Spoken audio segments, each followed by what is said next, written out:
حضرت ذوالقرنین رضی اللہ تعالیٰ عنہ، اللہ تعالیٰ نے انہیں زمین میں اقتدار دیا تھا۔ 4 لوگ دنیا میں ایسے ہو چکے ہیں جنہیں اللہ تبارک و تعالیٰ نے پوری دنیا میں اقتدار دیا، ایک وقت میں پوری دنیا کا ایک ہی بادشاہ۔ 2 مسلمان تھے، 2 کافر۔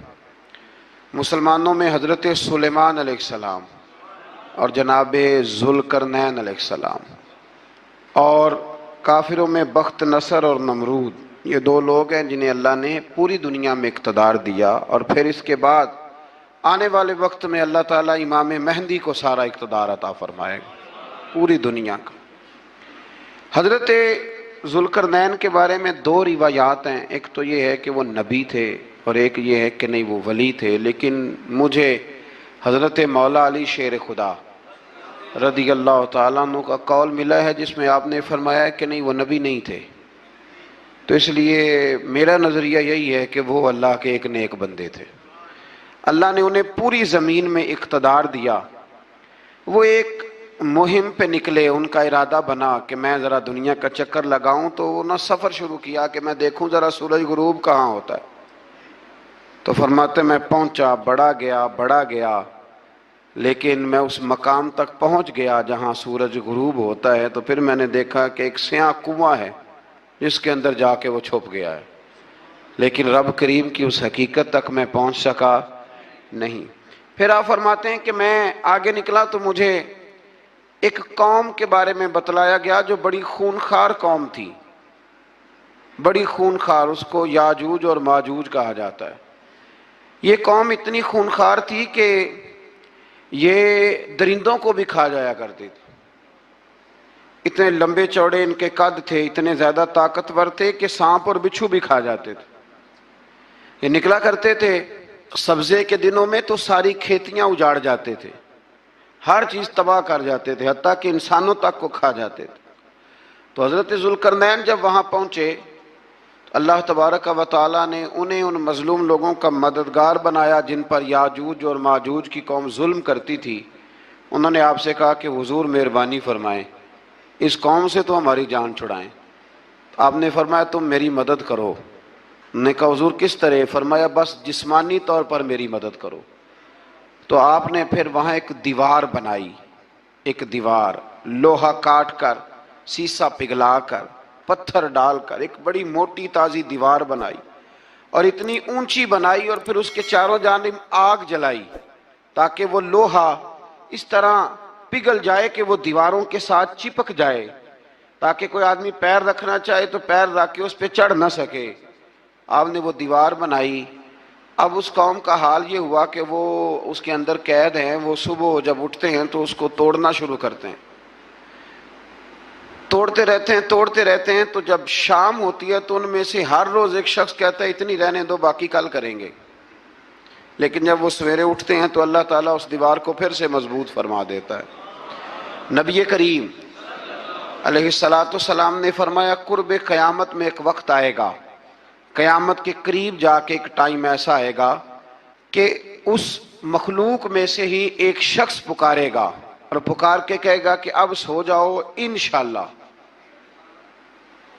اللہ ان کی زبان پہ جاری کہے گا اب سو جاؤ اور سویرے انشاءاللہ یہیں سے شروع کریں گے۔ تو فرمایا وہ چونکہ انشاءاللہ کہیں گے تو پھر اللہ تبارک و تعالی اگلے دن اس دیوار کو وہیں پہ رکھے گا جہاں رات کو انہوں نے اسے چھوڑا تھا۔ اگلے دن وہ توڑیں گے تو دیوار ساری ٹوٹ جائے گی، اور پھر اللہ تبارک و تعالیٰ کا فضل ہوگا تو مسلمان کی طرف وہ بڑھیں گے، وہ قتل و غارت کریں گے، پھر سے وہی درندگی کریں گے۔ تو پھر حضرت عیسیٰ علیہ السلام ان کے لیے دعا کریں گے۔ تو دعا کا یہ حال ہوگا کہ ان کے وجود پر کچھ ایسی چیزیں برآمد ہوں گی جن کی وجہ سے وہ مر جائیں گے، ختم کر دیے جائیں گے، قیامت کے قریب جا کے وہ دوبارہ آئیں گے۔ اس کے بعد پھر اللہ تبارک و تعالیٰ نے سورہ کہف کی آخری آیات میں 7 سمندر اور ان جیسے اور بھی آ جائیں، فرمایا 7 سمندر ہوں اور ان جیسے اور بھی آ جائیں، اور مل کر وہ روشنائی بن جائیں تو میرے رب کے کلمات ختم ہونے سے پہلے سمندر ختم ہو جائیں گے۔ اور آخری آیت میں اللہ تعالیٰ نے فرمایا کہ اے رسول صلی اللہ تعالی علیہ وسلم آپ کہہ دیجئے کہ میں تمہاری طرح ہی ایک